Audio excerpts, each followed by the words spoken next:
கர்த்தரும் இரட்சகருமாயிருக்கிற இயேசு கிறிஸ்துவின் நாமத்தில் ஜாய் டு த வேர்ல்டு இந்த நிகழ்ச்சியை உலகமெங்கும் இருந்து பார்த்து கொண்டிருக்கிற எல்லா தெய்வ பிள்ளைகளுக்கும் என்னுடைய அன்பின் கிறிஸ்மஸ் நல் வாழ்த்துக்களை நான் சொல்லிக் கொள்கிறேன். சத்தியம் தொலைக்காட்சிக்காக நான் ஆண்டவரை துதிக்கிறேன்.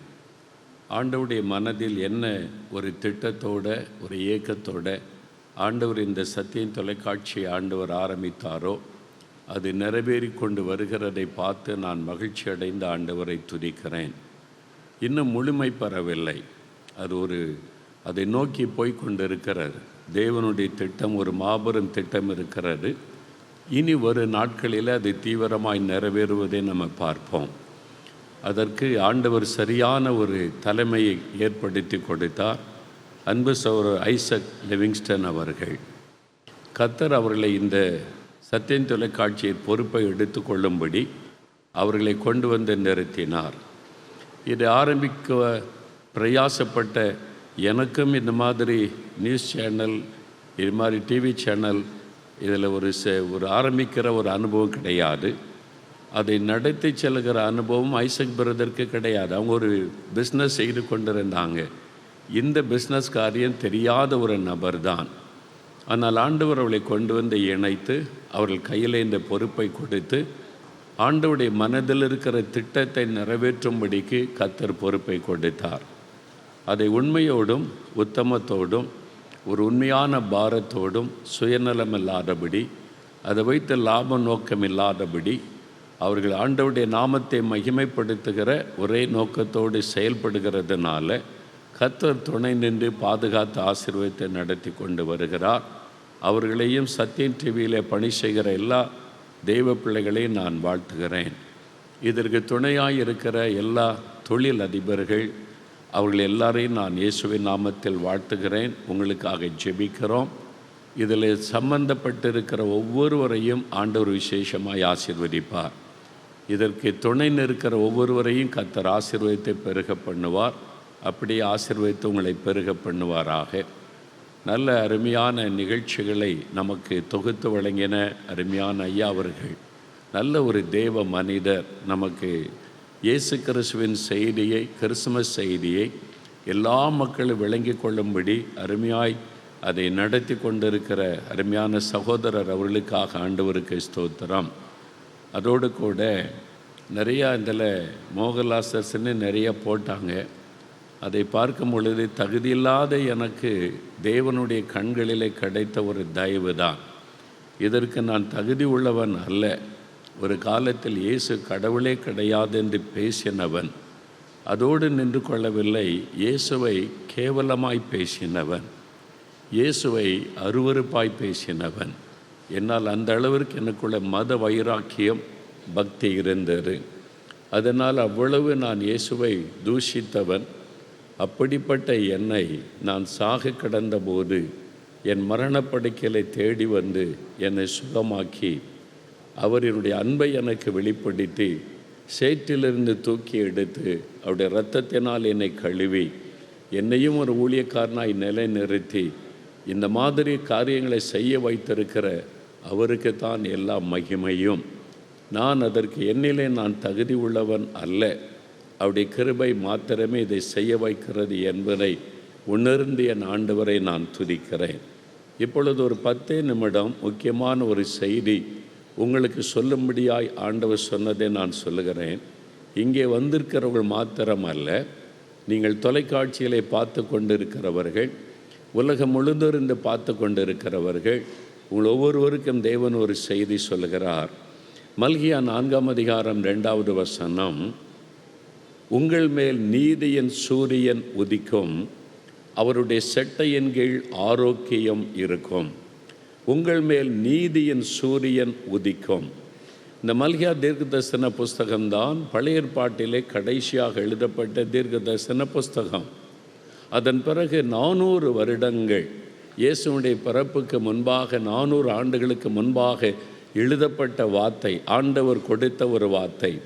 400 ஆண்டுகள் சைலண்ட் பீரியட் என்று சொல்லுவாங்க, அல்லது டார்க் பீரியட், ஒரு இருளான நாட்கள். மக்களுக்கு தீர்க்க தரிசன வார்த்தை இல்லை, கர்த்தருடைய வார்த்தை வெளிப்படவில்லை. 400 நீண்ட வருடங்கள் தேவாலயம் இருந்தது, ஆசாரியர்கள் இருந்தார்கள், பலி செலுத்தப்பட்டது, எல்லாம் இருந்தது. ஆனால் மக்கள் பாவத்துக்குள்ளும் சாபத்துக்குள்ளும் இருளுக்குள்ளே தத்தளித்து கொண்டிருந்தார்கள். சமாதானம் இல்லை, நிம்மதி இல்லை, எதிர்காலத்தை குறித்த நம்பிக்கை இல்லை, என்ன ஆவோமோ என்ற ஒரு கலக்கம். அப்போ தேவன் கொடுத்த வாக்குத்தத்தத்தை நிறைவேறுமா என்று காத்திருந்த சமயம்தான் நீதியின் சூரியனாக இயேசு இந்த உலகத்தில் அவதரித்தார். அவர் ஒரு நீதியின் சூரியன் என்று அவரை குறித்து சொல்லப்படுகிறது. அவருடைய செட்டையின் கீழே ஆரோக்கியம் இருக்கும். ஒரு சூரியன் உதித்து வரும்பொழுது இருள் விலகி மனதில் ஒரு சந்தோஷம், மகிழ்ச்சி உண்டாகும். இரவு நேரம் வரும்பொழுது பாருங்கள், இரவு சூழ்ந்து வரும்போது சூரியன் மறைகிற நேரம் மக்கள் தங்களுடைய வேலைகளை விட்டு தங்களுடைய வீட்டை நோக்கி புறப்படுவார்கள். பட்டணங்களிலே கொஞ்சம் வெளிச்சங்கள், லைட்டெல்லாம் அதிகம் இருக்கிறதுனால கொஞ்சம் தாமதமானாலும், கிராமங்களிலே பெரும்பாலான மக்கள் உலக அளவில் இரவு நேரம் தங்களுடைய வீடுகளுக்குள்ளே பிரயாணப்பட்டு தங்களுடைய வீடுகளுக்குள்ளே போய் சேர்ந்து கொள்ளுவார்கள். வெளியிலே நடப்பதற்கு பயம், இருள் சூழ்ந்து இருக்கிறது, அது ஒரு விதமான கலக்கத்தை உண்டாக்கும். ஆனால் காலையில் சூரியன் உதயமான உடனே மனிதனுக்குள்ள ஒரு மகிழ்ச்சியும் புத்துணர்ச்சி உண்டாகும். வெளியிலே சுதந்திரமாய் தெரிவதற்கு, பயமல்லமாய் நடமாறுவதற்கு ஒரு பெரிய சந்தோஷம் உண்டாகும். அதே மாதிரி நான் நீதியின் சூரியனாக இயேசு இந்த உலகத்தில் அவதரித்த பொழுது சாபம், பாவம் என்கிற இருளின் வல்லமை, பிசாசின் இருளின் வல்லமிலிருந்து மக்கள் விடுதலை பெற்று ஒரு பெரிய மகிழ்ச்சியை கண்டார்கள். அதை குறித்து தான் மத்தேயு 4:15 இருளில் இருக்கிற ஜனங்கள் பெரிய வெளிச்சத்தை கண்டார்கள், மரண இருளின் திசையில் இருக்கிறவர்களுக்கு வெளிச்சம் உதித்தது. இயேசு இந்த உலகத்தில், இருளான நிலைமையில் இருக்கிற உலகத்தில் ஒரு வெளிச்சத்தை மனுஷனுடைய வாழ்க்கையிலே கொண்டு வந்தார். அந்த இயேசுவாகிய வெளிச்சம் நம்முடைய வாழ்க்கையில் வரும் பொழுது பாவ இருள், சாப இருள், பிசாசாகிய இருள் எல்லாம் நம்மை விட்டு விலகி நமக்குள்ள ஒரு சந்தோஷம், சமாதானம், புதிய நம்பிக்கை உண்டாகும். அதற்குத்தான் அவர் நீதியின் சூரியனாக உதித்தார். உங்கள் வாழ்க்கையில் அந்த நீதியின் சூரியன் உதிப்பதற்கு இடம் கொடுத்திருக்கிறீங்களா? அந்த நீதியின் சூரியன் உங்களுடைய வாழ்க்கைக்குள்ளே வருவதற்கு இடம் கொடுத்திருக்கிறீங்களா? இன்றைக்கி துக்கத்தோட, கவலையோட ஒரு இருளுக்குள்ளே தவித்து கொண்டு இருக்கிறீர்களா? இயேசு உங்களை தான் சந்தித்து கொண்டிருக்கிறார்.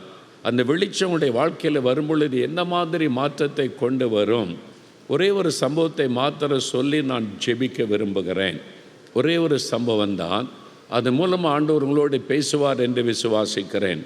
விழுப்புரத்துக்கு பக்கத்தில் ஒரு கிராமம். அந்த ஊரில் ஒரு தாய் சகோதரி, அவங்களுடைய பெயர் லதா என்பது. அவங்க கிறிஸ்துவை அறியாதவர்கள், இயேசுவை பற்றி எல்லாம் அவளுக்கு தெரியாது. ஆனால் ரொம்ப பக்தி உள்ளவர்கள். மாட்டு பண்ணை வைத்து தன்னுடைய வாழ்க்கையை நடத்தி கொண்டிருந்தார்கள். நிறைய மாடுகள் வைத்திருந்தார்கள், பால் வியாபாரம் செய்து கொண்டிருந்தார்கள். அவர்களுக்கு ஒரு பிரச்சனை, கடந்த 10 வருஷமாக அந்த மாடுனால அடுத்த சந்ததி கன்றுக்குட்டிகள் ஒன்றுமே உயிரோடு இருப்பதில்லை. 10 வருஷத்தில் 200 கன்றுக்குட்டிகள் மரித்து விட்டது என்று சொல்லுகிறார்கள். 200 கன்றுக்குட்டிகள். அவங்களுக்கு அதுதான் ஒரு பெரிய ஆசை. அந்த கன்று ஈனப்படும், ஆனால் உடனே அது மரித்து விடும், அதில் சில நாட்கள் இருக்கும், மரித்து விடும். அவங்களுக்கு விளங்கலை. 200 கன்றுக்குட்டிகள் மரித்து விட்டது. அதன் பிறகு பண்ணை வளர்வதற்கு வழியில்லாத நிலைமை.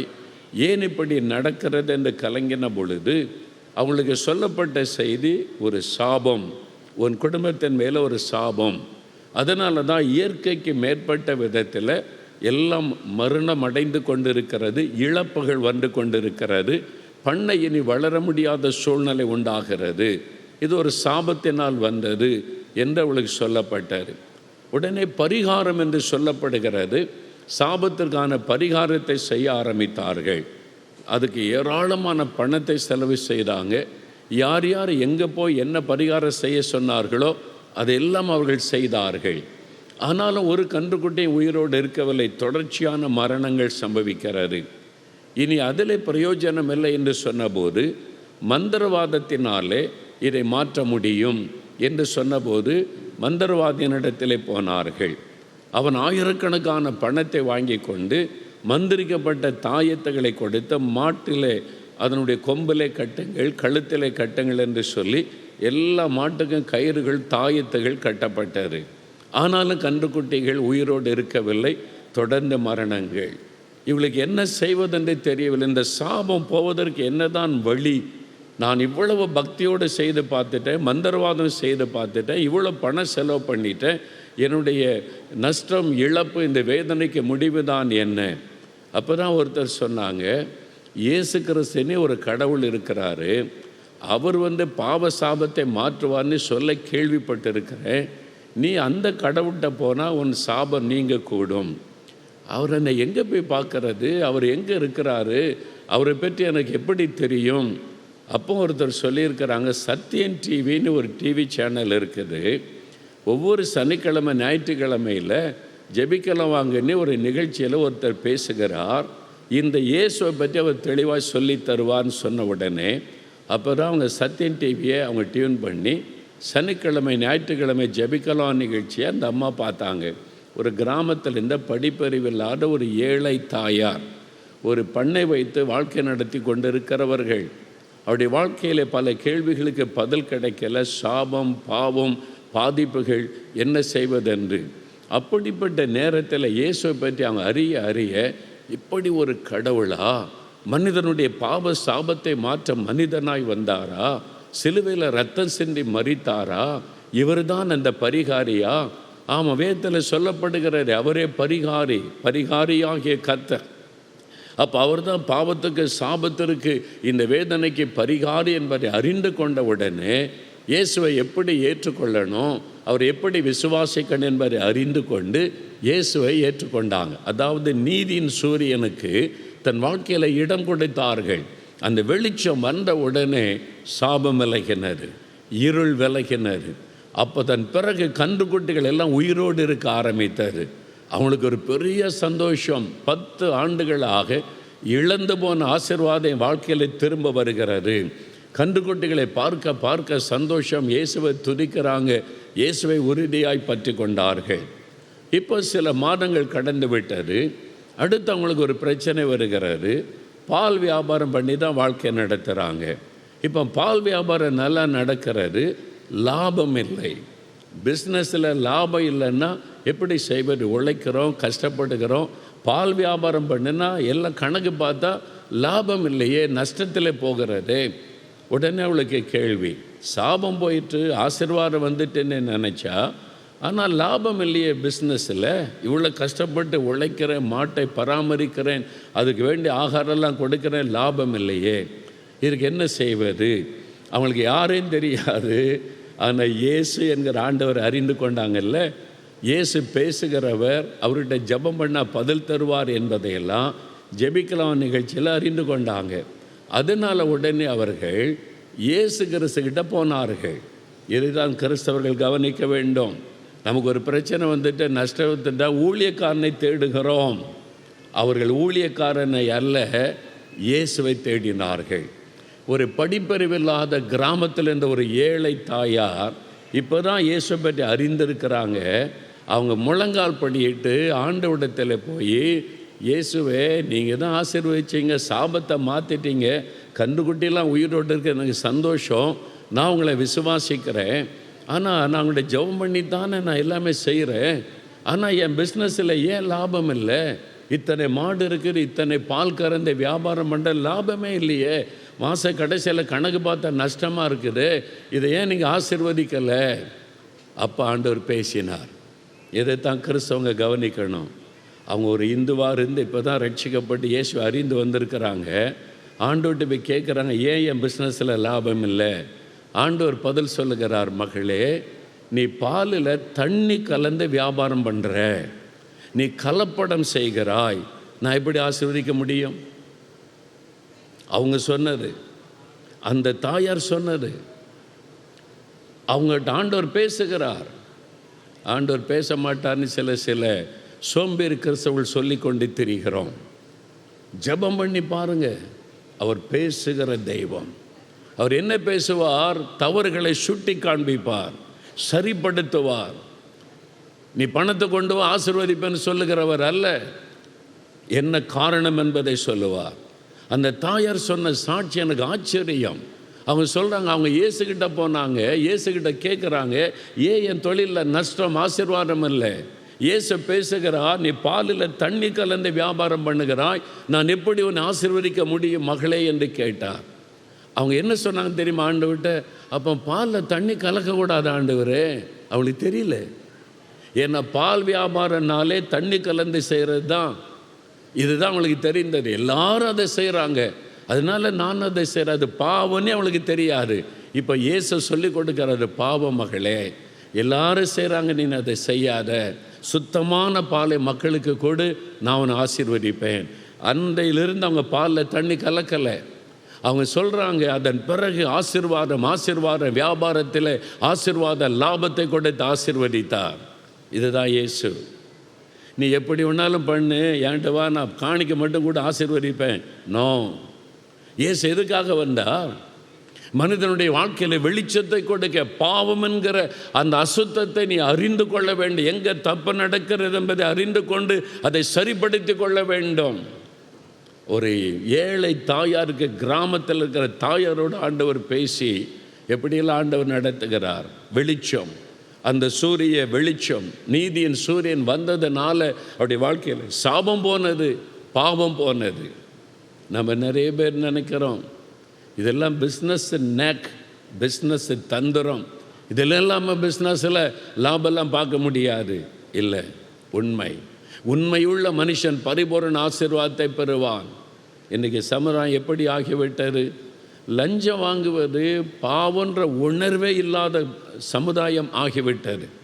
ஏனென்றால் எல்லோரும் வாங்குகிறாங்க, கீழே இருக்கிறவங்களேருந்து மேலே ஆளுகிற வரைக்கும் எல்லாமே ஊழலும் லஞ்சம் பெருகிட்டு என்ன தப்பு என்கிற மனநிலைக்கு சமுதாயம் வந்து விட்டார். இயேசுகிட்ட போன என்ன சொல்லுவார்? எல்லாரும் செய்கிறாங்க, நீ செய்யாத, அது பாவம், நீ செய்யக்கூடாது. அதுதான் இயேசு கிறிஸ்துவாகிய வெளிச்சம் ஒரு மனிதனுக்குள்ளே வரும் பொழுது கொடுக்கிற மாற்றம். எல்லாரும் கலப்படம் பண்ணுறாங்க, நீ பண்ணாத, நீ உண்மையாயிரு, அப்போ தான் அவனை ஆசீர்வதிக்க முடியும். அதுதான் இயேசு. அந்த இயேசு கிறிஸ்துடைய வெளிச்சம் ஒரு மனுஷனுடைய வாழ்க்கையில் வரும் ஒரு மாற்றம் வந்தால், இந்த சமுதாயத்தில் இருக்கிற ஒவ்வொருத்தருடைய வாழ்க்கையிலும் இயேசுவாகிய இந்த நீதியின் சூரியன் வந்துட்டால் என்ன நடக்கும்? லஞ்சம் வாங்குறவங்க லஞ்சம் வாங்க மாட்டாங்க, ஊழல் பண்ணுறவங்க ஊழல் பண்ண மாட்டாங்க, கலப்படம் பண்ணுறவங்க கலப்படம் பண்ண மாட்டாங்க, பாவத்தில் வாழ்கிறவங்க பாவத்தை விட்டு வெளியே வருவான். இதுக்கு தான் இயேசுவை நாங்கள் அறிவிக்கிறோம். இந்த இயேசுவால் தான் சமுதாயத்தை மாற்ற முடியும். இந்த இயேசுவால் தான் தனிப்பட்ட ஒரு மனுஷனுடைய வாழ்க்கையை மாற்ற முடியும்.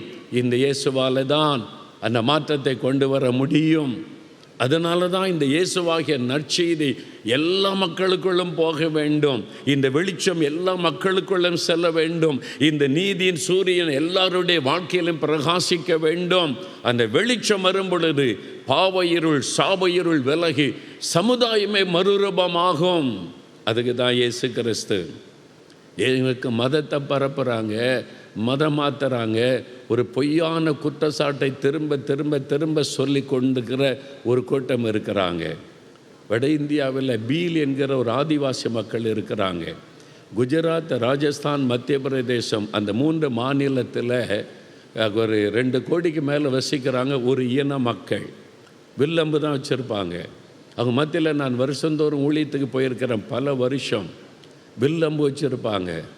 அவங்கள யாரும் அடக்க முடியாது. அவங்க கிராமத்துக்குள்ளே காவல்துறை உள்ளே வரமாட்டாங்க. வில்லம்பு வச்சு அடித்து ஆட்களை கொன்னுருவாங்க. அவங்க இருக்க வில்லம்பு மிருகத்தை வேட்டையாடவா? இல்லை, மனிதர்களை சண்டை போடும்போது வில்லம்பு. ஒரு குறிப்பிட்ட நேரத்துக்கு பிறகு மெயின் ரோட்டில் காரோ பஸ்ஸோ போக முடியாது. அவங்க டயரில் வில்லு வச்சு அடித்தாங்கன்னா பஞ்சர் ஆகிரும். வந்து அடித்து எல்லாத்தையும் கொள்ளடிச்சிட்டு போயிடுவாங்க. அவங்களுடைய மெயின் வேலையை கொள்ளையடிப்பது, சாராயம் காப்பது, குடிப்பது. சமுதாயமே பாழடைந்து போனது. காவல்துறை உள்ள வர பயப்படும். அவங்களுக்கு இயேசுவின் நற்செய்தி ஒரு மிஷனரி கொண்டு போகிறார். இந்த மக்களுக்கு இயேசுவின் வெளிச்சத்தை கொண்டு போகிறார். அதனால் நடந்த விளைவு தெரியுமா? மத்திய பிரதேசத்தில் ஒரு பகுதியில் கிராமத்தில் கூட்டத்துக்கு இதே மக்கள் மத்தியில் நான் போயிருந்தேன். ஆயிரக்கணக்கான மக்கள் வந்திருந்தாங்க, திரளான மக்கள், 10,000த்துக்கு அதிகமான மக்கள். நான் செய்தி கொடுத்து கொண்டிருக்கும் போது காவல்துறை அதிகாரி வந்தார். அந்த கூட்டத்துக்குள்ள வந்து சிலரெல்லாம் கூட்டு விசாரித்து கொண்டிருந்தார். கூட்டம் முடிந்தது. என்னவென்று கேட்டேன். அவர் சொன்னார், இங்கே வந்திருக்கிற சிலர் அந்த காவல்துறை அதிகாரி விசாரித்து விட்டு போனார். ஏனென்றால் எல்லாரும் லிஸ்ட்டில் இருக்கிறாங்க. இவங்க திருடர்கள், கொள்ளையர்கள் லிஸ்ட்டில், காவல் நிலையத்தில் படங்களோட. எங்கேயாவது எதாவது நடந்து அவங்கள பிடிச்சிட்டு போயிடுவாங்க. இப்போ இவங்களை கொண்டு போய் போலீஸ் ஸ்டேஷனில் நிறுத்தினா சொல்ல, ஐயா இப்போ நான் திருடுறதில்லை, நான் அந்த தொழிலை விட்டுட்டேன், நான் இப்போ சாராயம் காய்ச்சுவதில்லை. எப்படிடா விடுவேன், பரம்பரையாக எதானே செய்கிறீங்க? இயேசு என் வாழ்க்கையில் வந்துட்டார், இயேசு என் வாழ்க்கையில் வந்துட்டார், நான் திருடுறதில்லை, சாராயம் காய்ச்சுவதில்லை. நிறைய பேர் இந்த பதிலை சொன்ன உடனே இந்த காவல்துறை அதிகாரிக்கு சந்தேகம். அதனால் இப்படி ஒரு கிறிஸ்தவ கூட்டம் நடக்க நீ தெரிஞ்சவொடனே வந்து பார்த்தா பெரிய பெரிய ரவுடிகள் லிஸ்ட்டில் உள்ளவங்க, சாராயம் காய்ச்சிக்கிறவர்கள் எல்லாம் கூட்டத்துக்கு உட்காந்து கைத்தட்டி பாட்டு பாடிக்கிட்டு இருக்கிறாங்க. அந்த அதிகாரி என்ன சொன்னார் தெரியுமா? நீங்கள் எங்கே நாங்கள் வேணாலும் கூட்டம் நடத்துங்க, நான் உங்களுக்கு பாதுகாப்பு தருகிறேன். எங்கள் காவல்துறையால் மாற்ற முடியாத சமுதாயத்தை இந்த இயேசு மாற்றி கொண்டிருக்கிறார். இதுக்கு தாங்க இயேசு வந்தார். மதம் மாற்றுவதற்கு அல்ல, ஏமாற்றுவதற்கு அல்ல, மதம் என்கிற பெயரிலே ஒரு வன்மத்தை வளர்ப்பதற்கு அல்ல. கிறிஸ்துவின் அன்பு எல்லா மக்களுடைய வாழ்க்கையில் ஒரு மாற்றம் வரணும், சமுதாய மாற்றத்தை கொண்டு வர. இன்றைக்கி கொள்ளையர்கள், மந்திரவாதிகள் அவருடைய வாழ்க்கையை விட்டு மனம் திரும்பி புதிய வாழ்க்கை வாழுகிறார்கள், உழைத்து சம்பாதிக்கிறாங்க. என் கூட வாங்க, நான் காட்டுகிறேன், ஆயிரக்கணக்கான மக்களை காட்டுகிறேன். அதுக்கு தான் சுவிசேஷம், அதுக்கு தான் இயேசு வந்தார், அதுக்கு தான் நீதியின் சூரியனாக உதித்தார். அவர் உங்கள் வாழ்க்கைக்குள்ளே வந்துட்டா பாவம், சாபம், அந்த இருள், பயத்தின் இருளெல்லாம் விலகி ஒரு மன மகிழ்ச்சியான வாழ்க்கை. அதான் ஜாய் டு த வேர்ல்டு என்பது உலகத்திற்கே ஒரு சந்தோஷமான செய்தி. நீங்கள் உலகத்தின் எந்த மூலையில் இருந்தாலும் உங்களுக்கு இந்த சந்தோஷத்தை கொடுக்க தான் இந்த ஜாய் டு த வேர்ல்டு நிகழ்ச்சி. அந்த சந்தோஷத்தை கொடுக்கிற இயேசுவை உங்களுக்கு சொல்லுவது தான் இந்த நிகழ்ச்சி. நீதியின் சூரியனாகிய இயேசுடைய வாழ்க்கையில் வரும் பொழுது அந்த சந்தோஷம், மகிழ்ச்சி, பாவ இருள் விலகும், சாப இருள் மாறும், வியாதியின் இருள் விலகும், மந்திரவாத பிசாசின் இருள் விலகும், உடைய வாழ்க்கை வெளிச்சமாய் மாறும், சந்தோஷமாய் மாறும். அதற்குத்தான் அவர் சிலுவைக்கு போனார், தன்னை சிலுவையில் அறைவதற்கு அர்ப்பணித்து கொண்டார். நம்முடைய பாவங்களை சுமந்தார், சாபங்களை சுமந்தார், வியாதிகளை சுமந்தார். மனுக்குலத்தில் காணப்படுகிற அந்த இருளின் கிரியைகளை அழிப்பதற்காக தன்னையே சிலுவையில் அர்ப்பணித்து கொண்டார். 3 மணி நேரம் சூரியன் முகத்தை மூடிக்கொண்டான். உலகமெங்கும் ஒரு காரிருள் சூழ்ந்தது. தண்ணீர் தந்த இருளிலே அவர் சிலுவையில் நம்முடைய அக்கிரமங்களை சுமந்து சாத்தானை ஜெயித்து ஜெயம் எடுத்தார். அவர் தான் மனுஷனுடைய வாழ்க்கையில் இருளை மாற்றி வெளிச்சத்தை கொடுக்க முடியும். அதற்காகத்தான் தன்னை பலியாய் கொடுத்தார். அந்த இயேசு இன்றைக்கு உங்களுடைய வீட்டு வாசற்படியில் வந்து நிற்கிறார். நீ கதவை திறந்தால் வெளிச்சம் உங்களுடைய வீட்டுக்குள்ளே வரும், நீதியின் சூரியன் உங்களுடைய வீட்டுக்குள்ளே பிரகாசிக்கும், உங்களுடைய வாழ்க்கை ஆசீர்வாதமாய் மாறும். இயேசு யாரை கட்டாயப்படுத்துவதில்லை. இதோ வாசற்படியில் நின்று கதவை தட்டுகிறேன், நீ கதவை திறந்தால் நான் உள்ளே வந்து உன் வாழ்க்கையை பிரகாசிக்க செய்வேன். நீ வேண்டாம் என்று சொல்லிவிட்டால் அவர் அமைதியாய் போய்விடுவார். அவர் கட்டாயப்படுத்துகிற ஆண்டவர் அல்ல. அவர் இன்றைக்கு இந்த நிகழ்ச்சி மூலம் உன்னுடைய இருதய கதவை தட்டுகிறார், உன்னுடைய வீட்டின் கதவை தட்டுகிறார். இன்னும் எவ்வளோ காலம் இருளுக்குள் இருக்க போகிறீங்க? பாவத்திலும் சாபத்திலும் பிசாசின் இருளில் என்ன செய்வதென்று தவிக்க போகிறீங்க? இயேசு என்கிற நீதியின் சூரியன் உங்களை தேடி வந்திருக்கிறாரு. அவர் ஏற்றுக்கொள்ளுவீங்களா? ஒரே ஒரு நிமிடம் ஜெபிக்க போகிறோம். இந்த நீதியின் சூரியன் இயேசு என் உள்ளத்துக்குள்ளே வரணும், என் வீட்டுக்குள்ளே வரணும், என் வாழ்க்கையில் வரணும். இந்த இருளெல்லாம் விலகி ஒரு சந்தோஷம், மகிழ்ச்சியான வாழ்க்கை எனக்கு வேணும்னு விரும்பினால் உங்களுக்காக நான் ஜெபிக்க போகிறேன். அப்படிப்பட்டவர் உங்களுடைய இருதயத்தில் கரம் வைத்து ஒரு நிமிடம் என்னோட இணைந்து ஜெபம் பண்ணுங்க. நீங்கள் வீட்டில் இருந்தாலும், ஆஃபீஸில் இருந்தாலும், ட்ராவலில் இருந்தாலும், எங்கே நின்று கொண்டு இந்த நிகழ்ச்சியை பார்த்து கொண்டு இருந்தாலும் உங்களுடைய இருதயத்தில் கரம் வைத்து, இயேசுவே நீதியின் சூரியனே, எனக்கு நீர் வேண்டும், என் உள்ளத்தில் நீர் பிரகாசிக்க வேண்டும், என் வாழ்க்கையில் நீர் பிரகாசிக்க வேண்டும், என் வீட்டுக்குள்ளே நீர் பிரகாசிக்க வேண்டும். உம்மை நான் இடம் கொடுக்கிறேன் உமக்கு என்று சொல்லுங்க போதும். இயேசுவேன்னு கூப்பிடுங்க போதும். தகப்பனே, இதோ இந்த உலகத்தில் இருளின் சக்திகளை அழித்து மனுஷனுக்குடைய வெளிச்சத்தை கொடுப்பதற்காக நீதியின் சூரியன் சூரியனாய் வந்தவரே, சிலுவையிலே பலியாய் உம்மை கொடுத்தவரே, இந்த மகனை பாரும், இந்த மகளை பாரும். பாவ இருளிலே சிக்க தவிக்கிறாங்க, நிம்மதி இல்லாதபடி, பாவத்தை விட முடியாதபடி, சமாதானம் இல்லாதபடி தவித்து கொண்டிருக்கிற இந்த மகனை மகளை பாரும். ஆண்டவரே, வியாதியினாலே கலங்கி கொண்டிருக்கிற இந்த மகன் மகளை பாரும். பிசாசினாலும் சாபத்தினாலும் பாதிக்கப்பட்டு எனக்கு ஒரு எதிர்காலம் உண்டா என்று தவித்து கொண்டிருக்கிற இந்த பிள்ளைகளை பாரும். இவர்களுக்காகவே நீ சிலுவை சுமந்ததை நினைத்தருளும். யார் யார் இருதயத்தில் கரமைத்து ஜெபிக்கிறார்களோ அவருடைய வாழ்க்கையிலே உம்முடைய வெளிச்சம் பிரகாசிப்பதாக, இயேசுவின் வெளிச்சம் பிரகாசிப்பதாக, இருள் விலகுவதாக, பாவ இருள் சாப இருள் விலகட்டும் இயேசுவின் நாமத்தினாலே. ஒரு சந்தோஷமும் மகிழ்ச்சியும் அவருடைய வாழ்க்கையிலே உண்டாகட்டும். இந்த நிமிஷம் முதல் அந்த சந்தோஷம் உள்ளத்தை ஆட்கொள்ளட்டும். இருளின் சக்திகள் விலகட்டும்.